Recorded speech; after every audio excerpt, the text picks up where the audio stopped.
Bam! Welcome to another episode of Mike Sports. Oh. I'm your host, Eric, joined as always by my co-host, Landry. Landry, we're too old to start with the gun shows. Speak for yourself. So I just got to ask right off the bat, give me your initial takeaways of this past weekend's draft. Okay, so not only am I going to give you my takeaway, I'm going to rank the teams post-draft where I have them ranked in the top 10 now. Okay. How about that? There we go. All right, number 10, which will be a surprise to probably a lot of people watching this. I got the Green Bay Packers at number 10. I think they made some steady improvements despite their drama, which I'm sure we'll discuss later. Oh, yeah. Number 9, I got the Baltimore Ravens.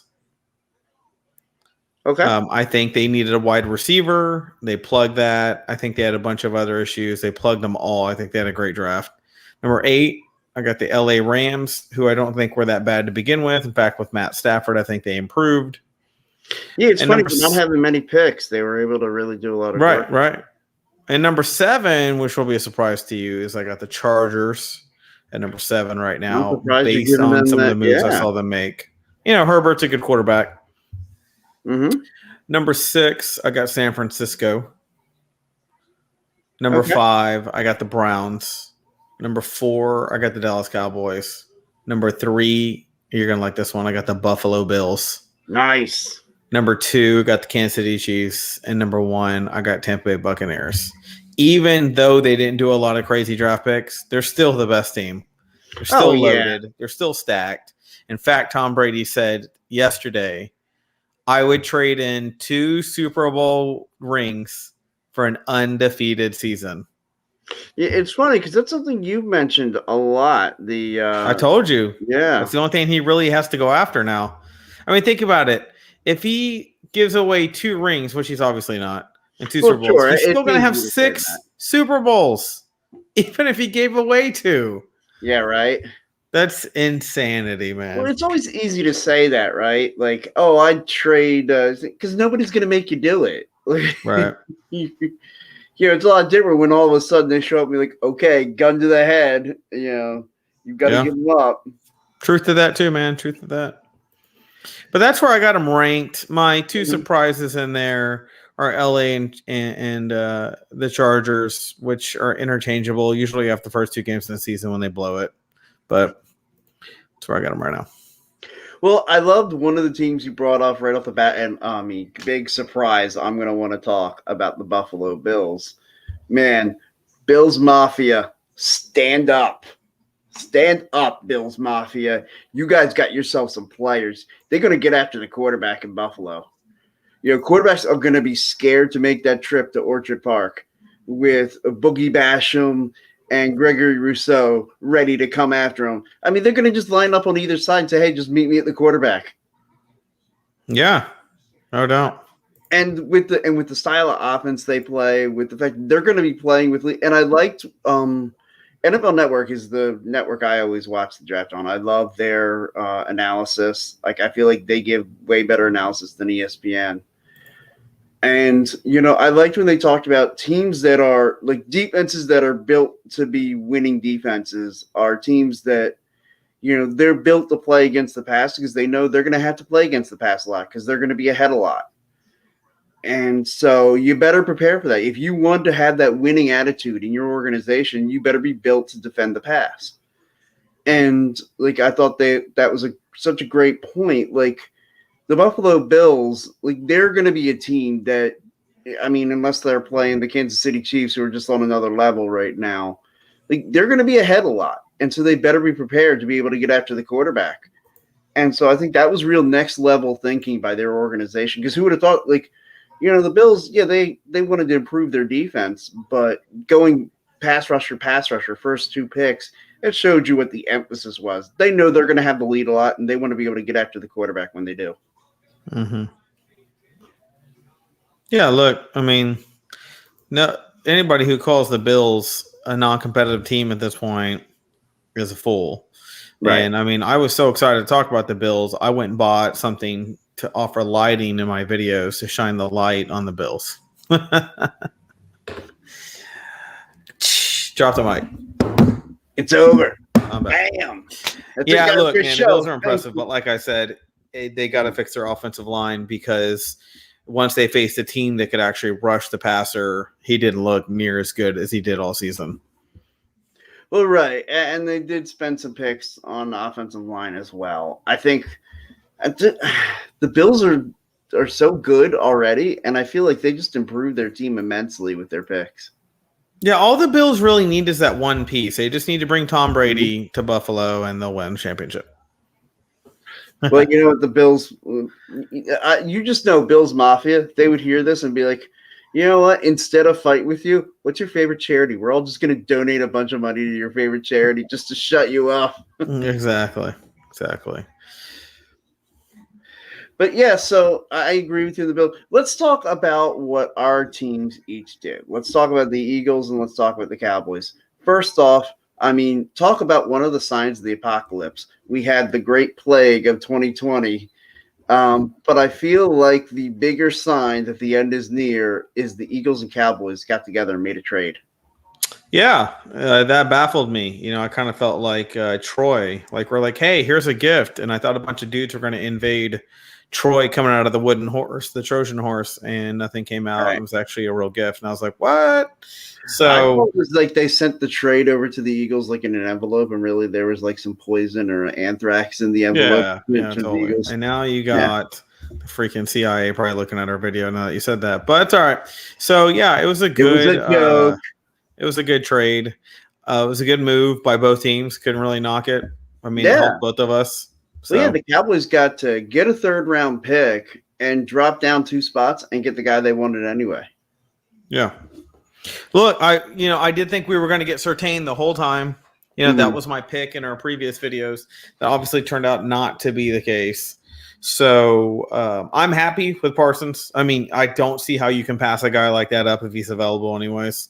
Yeah, I feel like he was the best defensive player in the draft. Yeah, and there was something satisfying about taking a guy from Pennsylvania and putting him on the Eagles. Not the first time you guys have done that. Sean Lee was also a Penn Stater.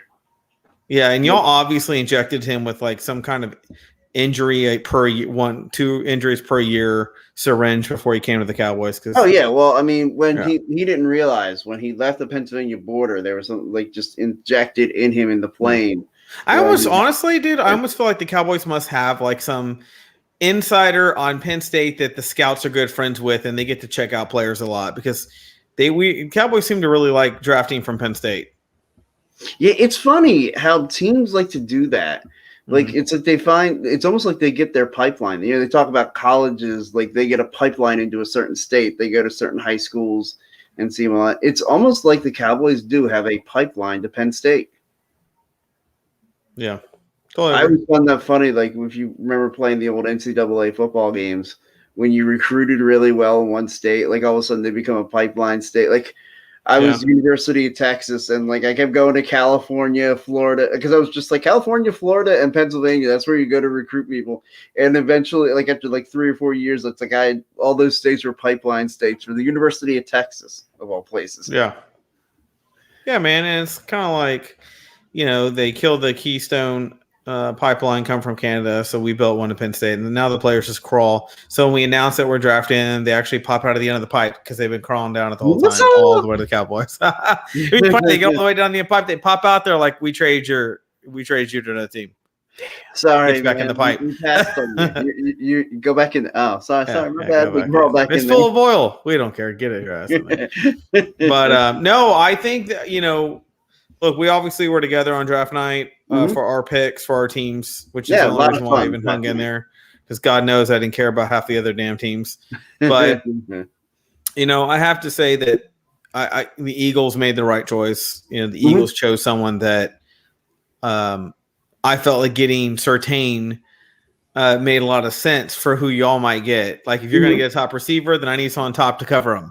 You know, kind of so to speak. Right. Yeah, that makes a lot of sense. But we went linebacker, so I'll take someone who's going to, you know, make Fletcher Cox trip over his own ankle and get to the quarterback. So, yeah, and look, and Micah Parsons, he's going to have a tremendous role. He'll be a guy really to help stop Miles Sanders in the running game. You'll think about the running backs you have to face.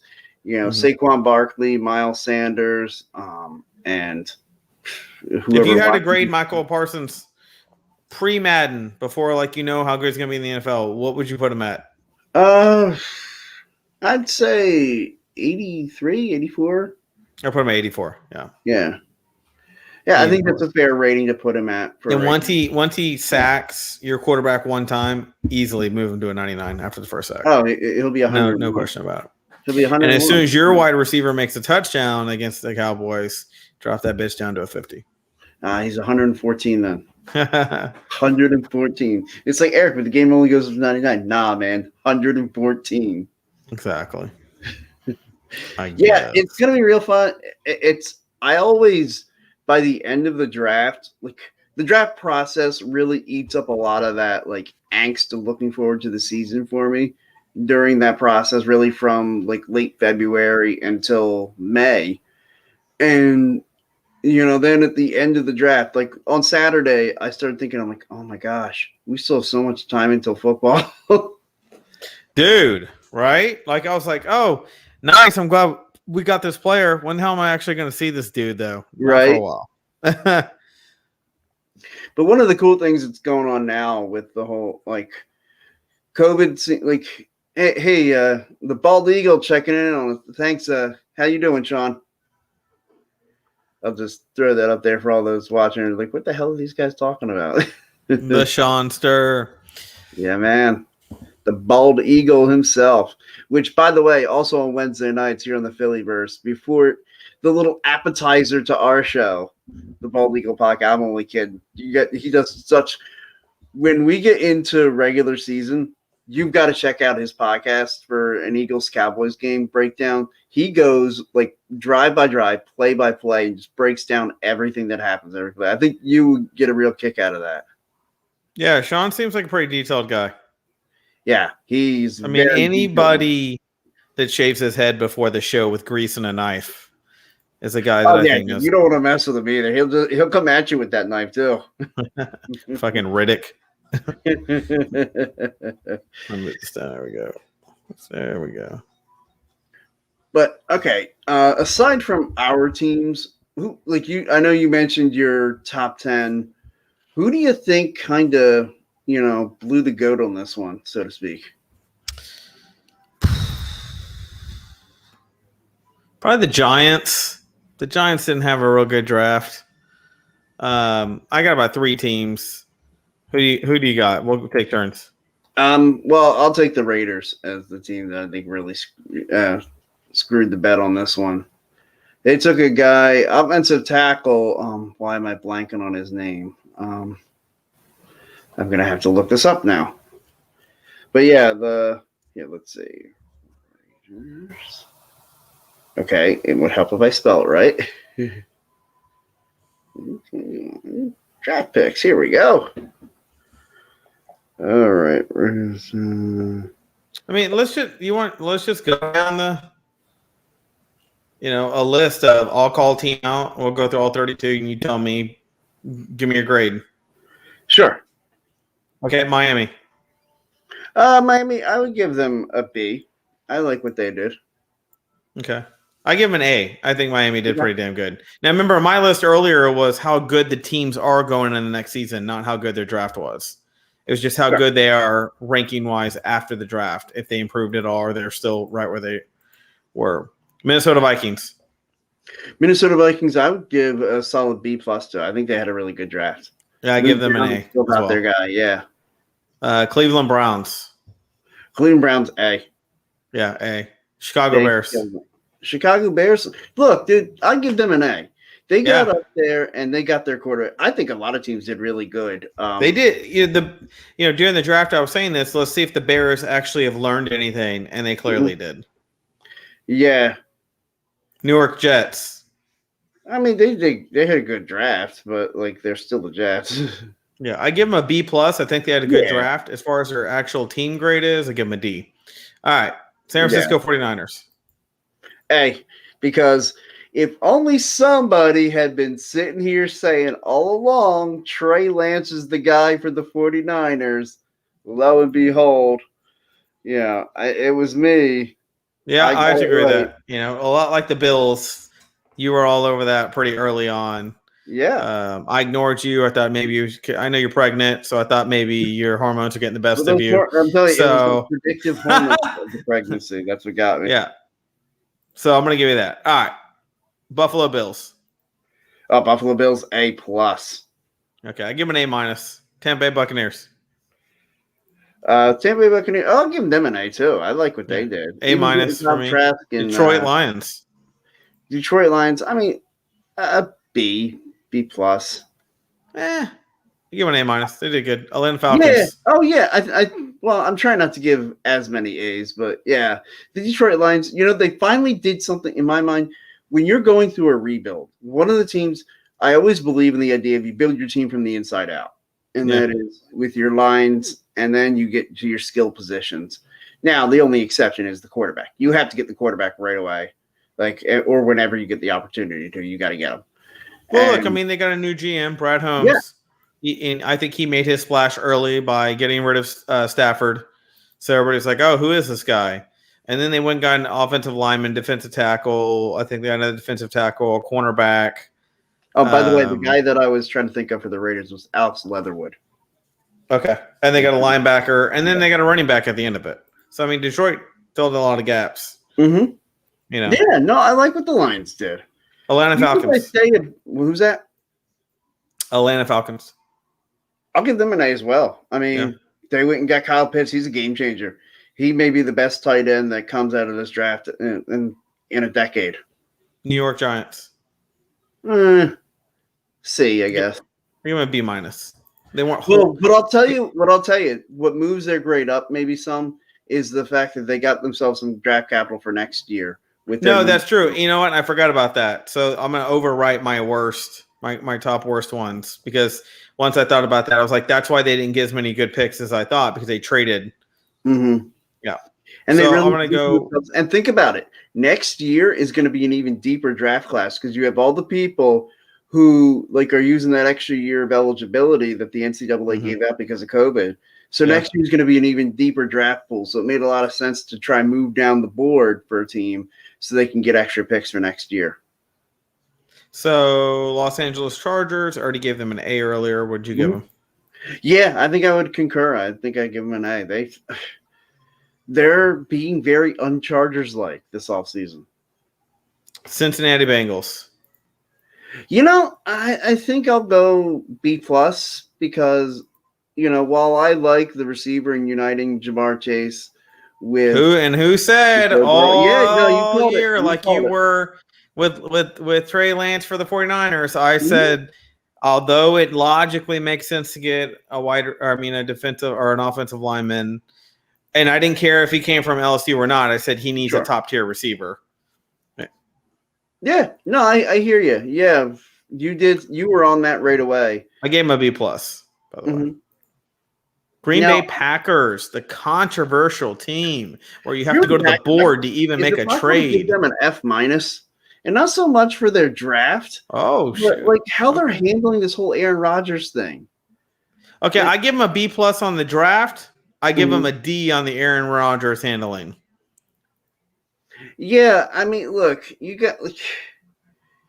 I don't understand how right away, it would have been, especially after Aaron Rodgers has an MVP season, and he's talking like, "Oh, it's a beautiful mystery. What's going to happen with me this offseason?" I'd have called him in and just been like, "Dude, okay, what do we have to do to make you happy? What can we do to make you happy?" And that's what I'd have done. Whatever he said, you want part ownership of the organization? Well, I mean, we'd have to talk some fans into selling it to you, but we'll work on that. New England Patriots. New England Patriots. You know what? I'm gonna give them an A. They stood pat. They didn't have to make a move to get up to go get their quarterback, and they were able to get Mac Jones. That's a team I just like the whole off season. I would give them an A plus for the whole way they've done this whole off season.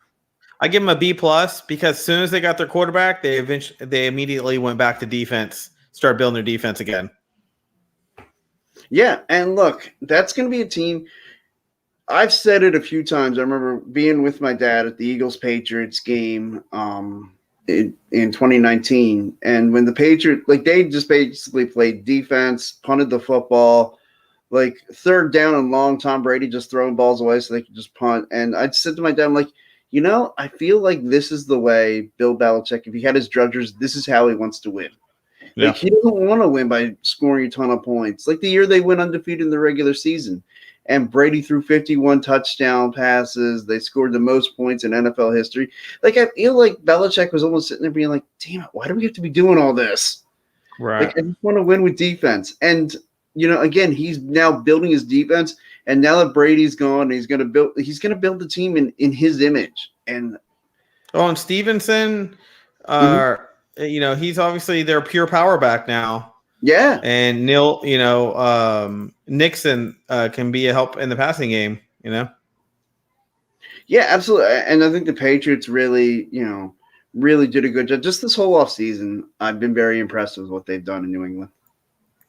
Yeah. And Sean over here saying Mac is going to be a fit in Belichick's scheme real well. And that, I think that's totally accurate, being that no one likes to say the word prototypical, but Bill Belichick is all about systems. So prototypical is exactly what fits a guy like him. Like if Bill Belichick built his version of a quarterback from the ground up, it would be Mac Jones. Yeah. Now, my fear is that we might see a Nancy Kerrigan moment where Tom Brady runs through the hole and hits him in the has to make sure he never has a legacy. The Patriots in New England this year, which, by the way, guys, next week, I'm going to actually break this news to you right here, Landry. I'm going to have the schedule release on the TV while we're on air, and we're going to break down the schedule release as it's happening. Okay. You almost had me because you said, I'm going to break something to you. When you said break, I thought you were going to say, I'm the one who's going to break Mac Jones's knee, hired by Tom Brady. I thought that was going to be breaking news. I heard the word break. All right. Jacksonville Jaguars. You guys heard me confess it on air. Jacksonville Jaguars. Mac Jones or Tom Brady. Jacksonville Jaguars. Jacksonville Jaguars. I mean, I give them an A too. Like, I give them a B plus.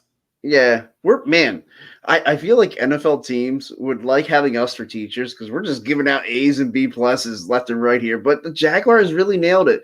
Like, obviously, Trevor Lawrence was the easy pick, right? Yeah. And then getting his teammate in Travis Etienne, in the later round. Like, I feel like, okay, we got the quarterback and we got a safety net too, because Etienne's going to be that guy when Lawrence doesn't know where to go with the football. It's like, okay, dump it down to Etienne. It's something familiar.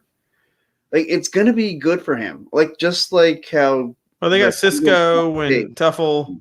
Mm-hmm. They were easily the next best picks for defensive needs. So, and I thought they did real good with that. Yeah, and I'm always going to be a fan of Tony Khan. He's a freaking. I don't trust anybody with a freaking last name Khan. Something wrong with that. That whole family lineage probably started off bad. You don't trust the comment. Wow. Learning new stuff about you. Denver Broncos, who seem to be in the front when it comes to maybe attracting Aaron Rodgers. Yeah, I think they had a really good draft. They steered clear of the quarterback. They got them. They took Surtain. Yeah. Mm-hmm. Yeah, I love that pick. And they took running back, North Carolina's running back. Yeah. And I think they got a linebacker from Ohio State.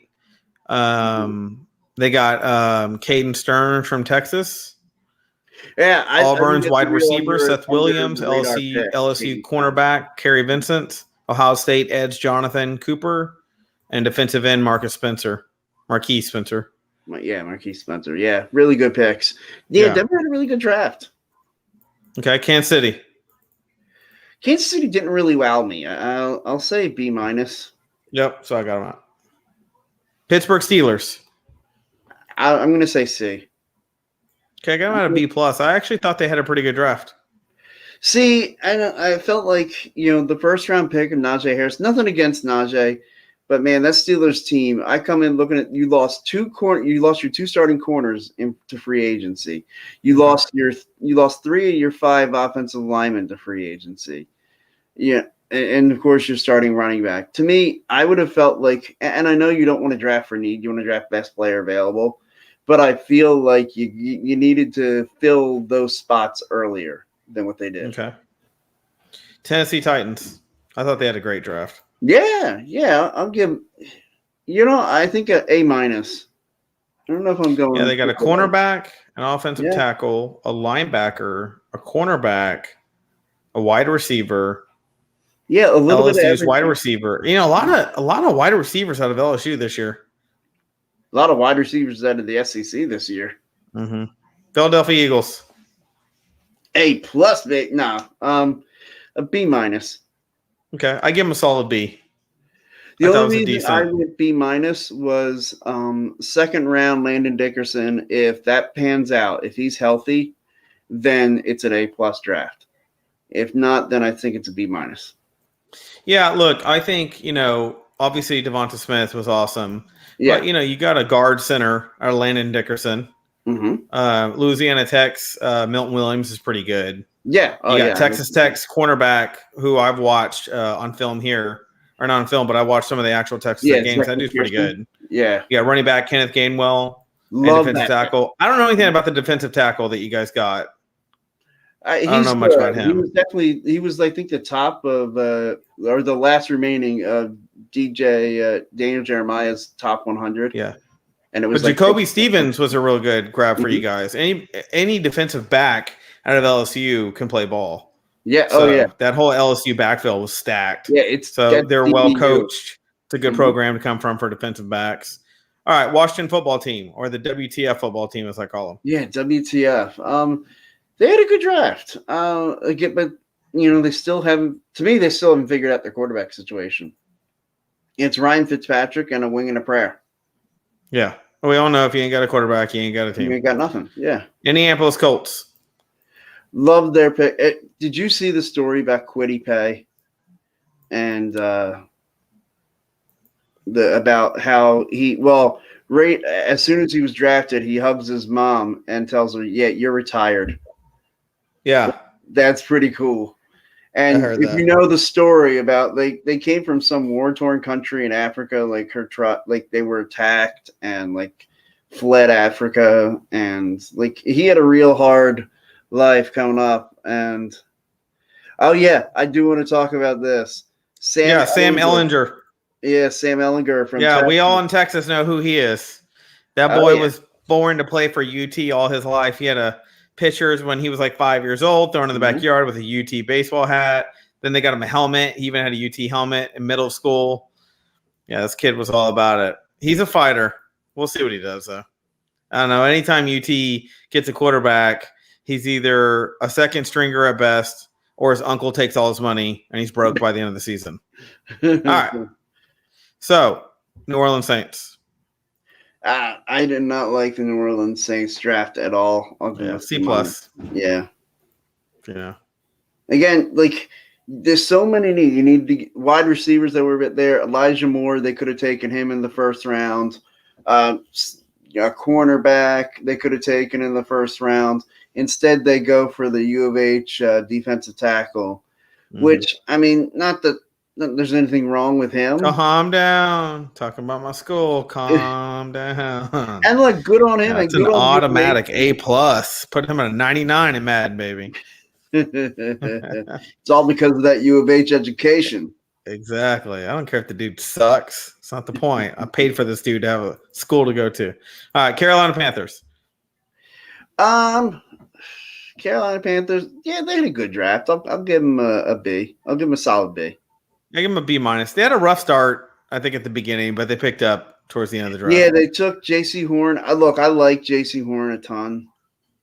The guy's just a freaking he's a warrior. He's a fighter.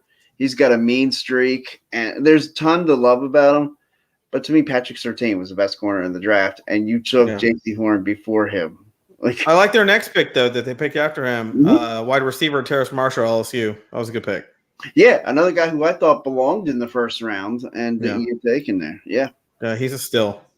Arizona Cardinals. They had a really good draft. I liked it. I really thought they were going to go either corner or a big playmaker on offense in the first round. Mm-hmm. But I like what they did. I'll give them a C. Yeah. I did okay. I was Los gonna be a Angeles little Rams. friendlier. I'll say a B. Who's that? The next one you said? Rams. I mean, they probably did the most with as little as they had. So I'll give the Rams a B. Okay. Houston Texans. C plus. Okay. I I had to mean, massage this one out of me. I gave them a C minus. I didn't think it was a very good draft for them. well, considering they had to wait until Saturday to make their first pick, and their first pick is a quarterback. Yeah, and Deshaun Watson was getting a massage while watching the draft, so he wasn't feeling any pressure. No. All right, Seattle Seahawks. Look, I don't think Seahawks did anything special. I'll say C plus. Yeah, I thought they had a horrible. I thought the draft sucked. C minus. Dallas Cowboys. Dallas, I'll give them a B. I'll give them a solid B.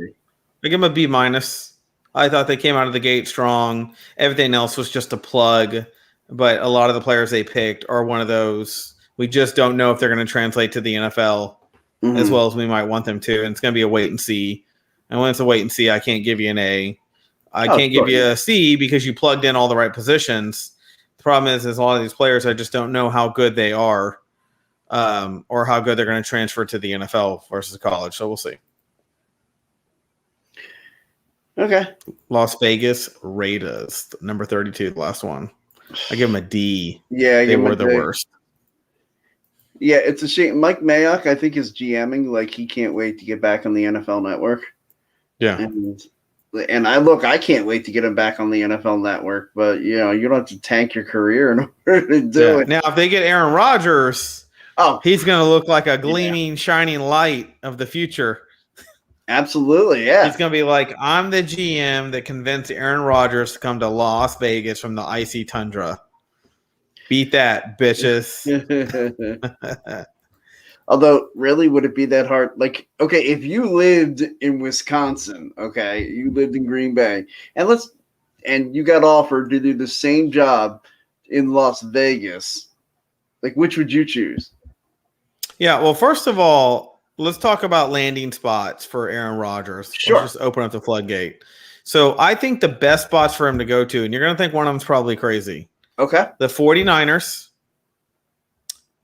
because in the Broncos, okay, I think are his two best landing spots, in my opinion. And that's if he wants to go somewhere, win a Super Bowl, maybe two, and then hang it up. Yeah, look, I'm with you on Denver. Denver is the spot that I would send him to. I think Denver's number one. I think 49ers are number two. I'll give you one that you didn't mention as a possibility. The Miami Dolphins. Okay. I just can't see Rodgers playing on the Dolphins, man. Well, it's got nothing to do with. Like, I can't see Prince Harry Rodgers, the outcast, the one the family doesn't want, the one who can't stand the systematic process, the one who wants to buck the system, having a damn dolphin on the side of his helmet. But think about it. Think about it. The teams that have the most to give. The Miami Dolphins have 4 first-round picks over the next 2 years. They could all go to Green Bay. Like, it would be the King's ransom. And now, I think, and that's the other thing. What do you think a team should give up? I say give up next year's and the year after's first-round pick to get Aaron Rodgers. I think that's what it's going to take. I think that starts the conversation.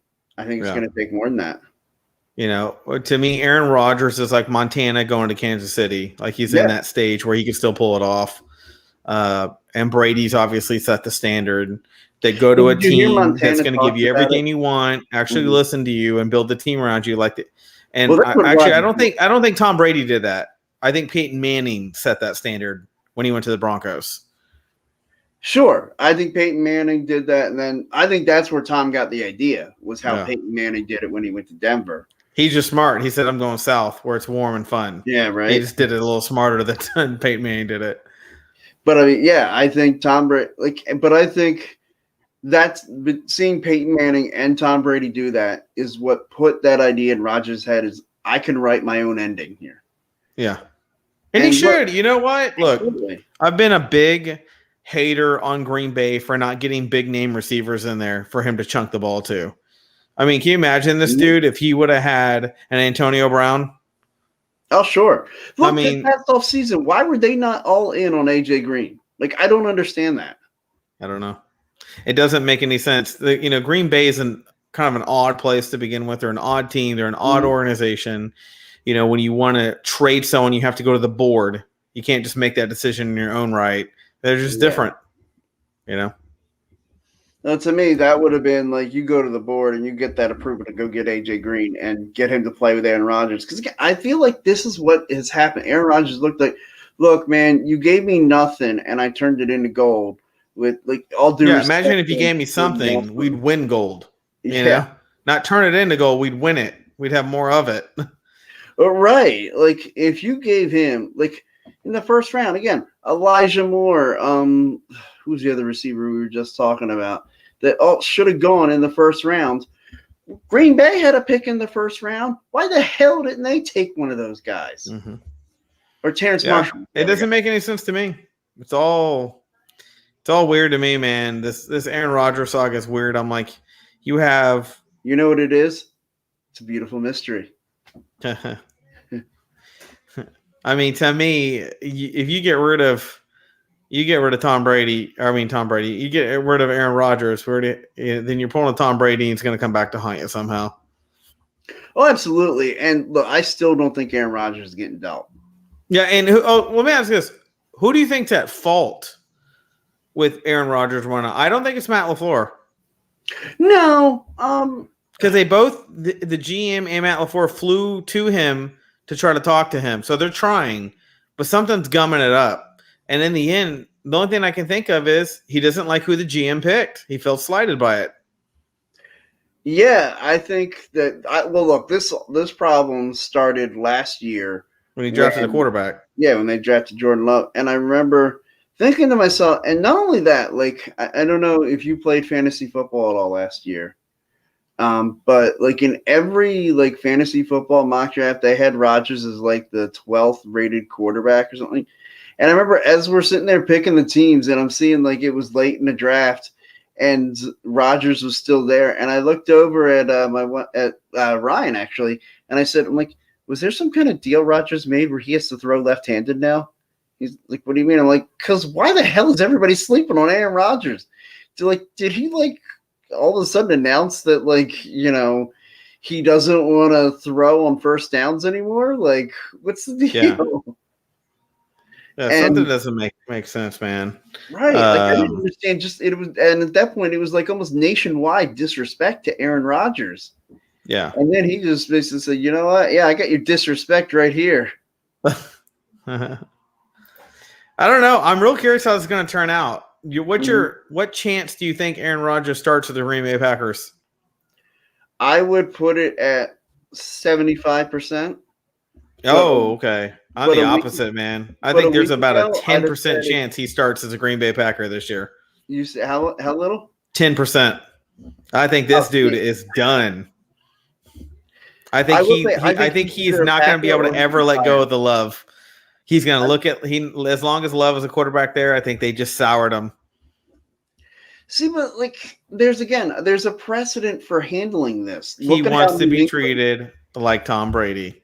But think about how New England treated Tom Brady, like when they drafted Jimmy Garoppolo, and basically Tom Brady was like, "You got to get rid of him," and they did. Yeah, because, I think that's how he feels. Get rid of Love, and I'll still be here. And they're not going to. See, to me, if I'm the Green Bay Packers, I admit, look, the dude came out and had an MVP. You can't even necessarily blame the Packers all that much because Aaron Rodgers is the same age that Brett Favre was when the Packers drafted Aaron Rodgers. Yeah. And so, like, the Packers looked at it and said, okay, there's a formula to this. We draft him. He sits for 2 or 3 years.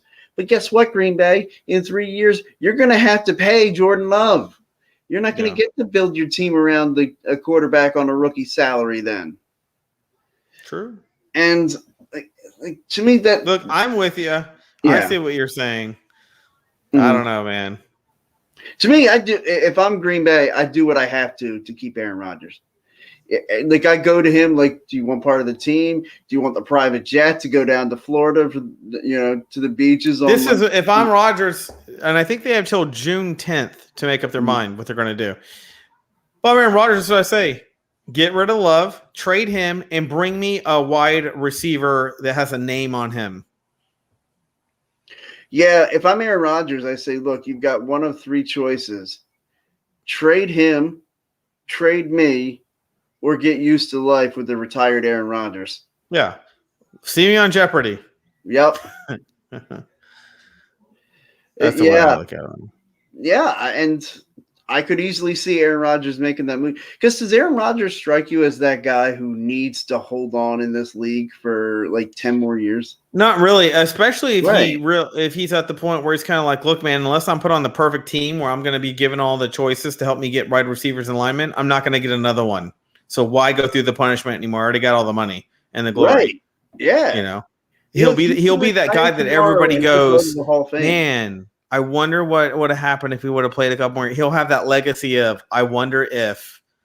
Sure. I mean, look, and even as much as I hate John Elway, I still talk about, man, the guy retired after winning his second Super Bowl. He did it right. Yeah. I mean, absolutely. But part of me still thinks, how do you not at least think about trying to come back for number 3? Nobody's ever done 3 in a row. How does that not enter your mind of, oh man, I could come back, try to run this thing back one more time? But I think he probably figured after 1, he was thinking about retiring. After 2, it's like, okay, I don't want to go to the well too many times, because then all of a sudden it's like you become a parody of yourself. Exactly. And I mean, no player wants to be that. Nobody wants to be that guy limping off at the end.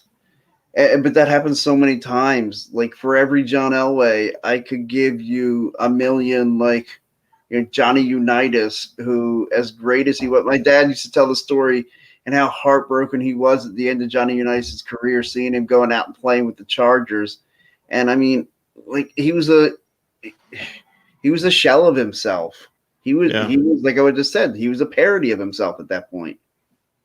Yeah, and not to mention, I mean, if you ever listen to Peyton Manning's like, I was basically robotic at the end of the Denver. I was so injured and so beat up. My leg was having so many issues. I was basically just managing the game and hoping the defense kept it together.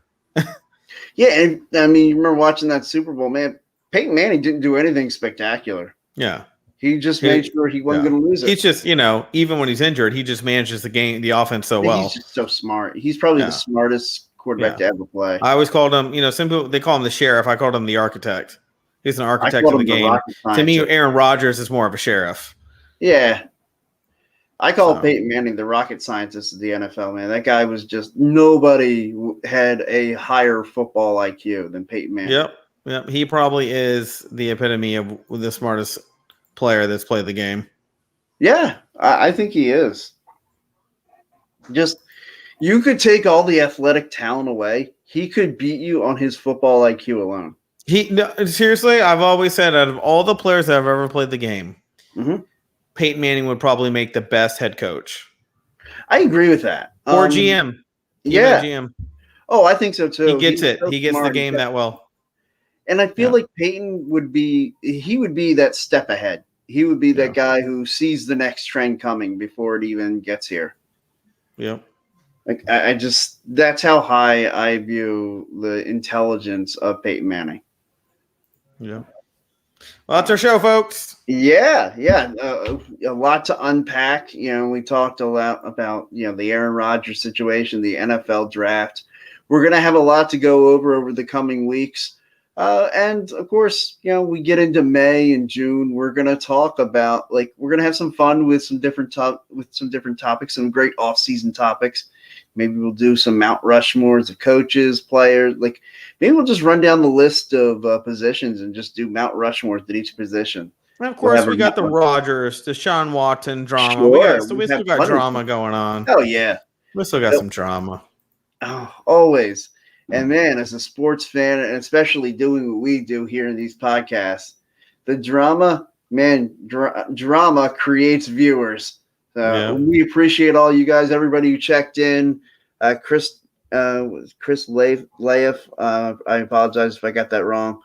Sean Cressman. The Bald Eagle. Really appreciate you checking in.